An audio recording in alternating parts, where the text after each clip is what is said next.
Hi hello ఎవర్స్ అందరికీ నమస్కారం అండి. మనం ఇప్పుడు ఉత్తరప్రదేశ్లోని ప్రయాగరాజ్ అంటే అలహాబాదు, దాన్ని ప్రయాగరాజ్ అంటున్నారు.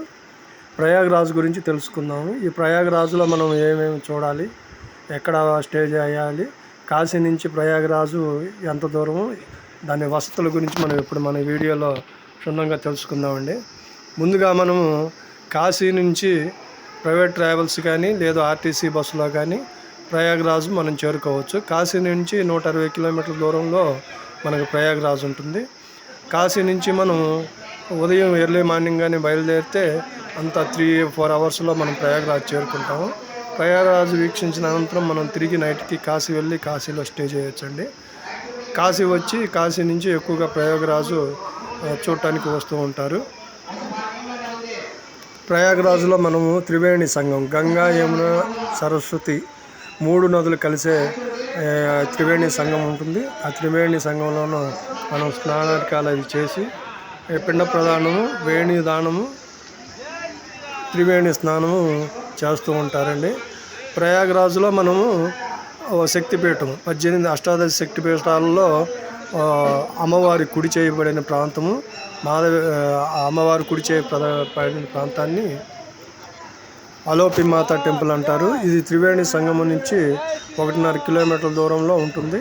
త్రివేణి సంగంలో మన స్నానాధికాలు ముగించుకున్న తర్వాత ఈ అలోపిమాత టెంపుల్కి మనం చేరుకొని అమ్మవారి చేయబడిన ప్రాంతం, కుడి చేయ ప్రాంతాన్ని మనం దర్శిస్తాము.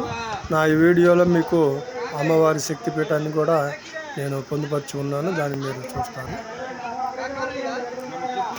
ఈ త్రివేణి సంగమంకి గంగా, యమున, సరస్వతి 3 నదులు కలిసే చోట మనం బోటు ద్వారా తీసుకెళ్ళి వాళ్ళు అక్కడ స్నానాధికాలు చేస్తారు.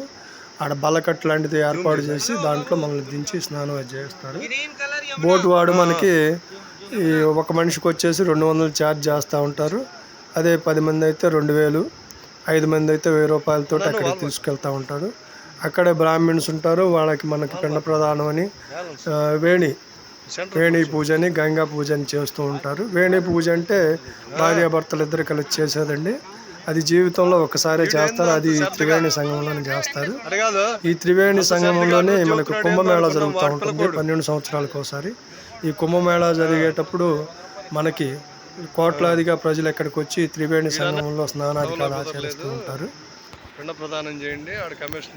తదుపరి మనకి ఘాట్లోనే ఆంజనేయ స్వామి, శయనమూర్తిగా ఆంజనేయ స్వామి వారు దర్శనం చేస్తూ ఉంటారు. ఈ ఆంజనేయ స్వామి చాలా మహిమగల స్వామి అని, ఎక్కువ ఈ ఆంజనేయ స్వామిని త్రివేణి స్నానం చేసిన వాళ్ళు ఈ ఆంజనేయ స్వామి దర్శనం చేస్తూ ఉంటారు. అక్కడి నుంచి మనకి గట్టునే కోట ఉంటుందండి. దీన్ని ప్రయాగరాజ్ కోట అంటారు, అలహాబాద్ కోట అంటారు. ఈ కోటని అక్బర్ 1562లో ఈ ప్రాంతాన్ని పరిపాలించినప్పుడు ఈ కోట నిర్మించారని ఉంటుంది. ప్రస్తుతానికి దీంట్లో మిలిటరీకి సంబంధించిన కార్యక్రమాలు జరుగుతూ ఉన్నాయి. మనం అదే చూపించే ప్రాంతంలోనే ఒక బల్లకట్టు లాంటిది ఏర్పాటు చేసి అక్కడ మనల్ని దించి ఈ 3 నదులు కలిసే చాట మనం స్నానాలు చేస్తామండి. మనకి గంగా, యమున పై కనపడుతూ ఉంటుంది. సరస్వతి నది మటుకి అంతర్వాహిని అండి. అది సరస్వతి నది మనకు కనిపించదు, అది భూగర్భంలో ప్రవహిస్తూ ఉంటుందని చెప్పారు. ఇక్కడే మనకి దశరథ మహారాజుకి రామలక్ష్మణులు పిండ ప్రదానం చేశారు. ఇక్కడి నుంచి కాశీ వెళ్ళే దారిలో మనకి సీతమ్మ వారు భూమిలోకి అరణ్యవాసం సమయంలో భూమిలోకి అంతర్ధానమైన ప్రదేశం కూడా ఉంటుంది. మనం ప్రైవేట్ ట్రావెల్స్ కానీ కాశీ నుంచి బుక్ చేసుకుంటే వాళ్ళని సీతమ్మ వారు భూమిలోకి వెళ్ళిపోయిన ప్రదేశం అంటే వాళ్ళు చూపిస్తారు మనకి. తర్వాత ఇక్కడ మనం చూసేదేనండి అలోపిమాత టెంపుల్. ఈమెనే మాధవేశ్వరి అంటారు. ఈ అలోపిమాత టెంపుల్ అమ్మవారి కుడి చేయబడింది. అష్టాదశ శక్తిపీఠాల్లో ఇదొక శక్తిపీఠం అండి.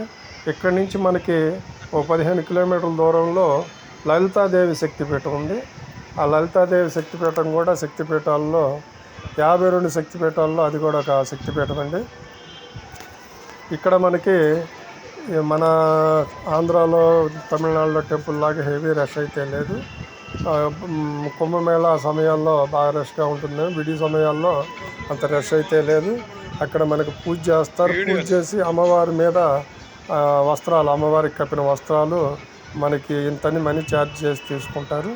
అమ్మవారి జాకెట్ ముక్కలు, చీరలు, పసుపు, కుంకుమ, గాజులు ఇవన్నీ కూడా మనం టికెట్ తీసుకుంటే దాంట్లో మనకి ఇస్తూ ఉంటారు.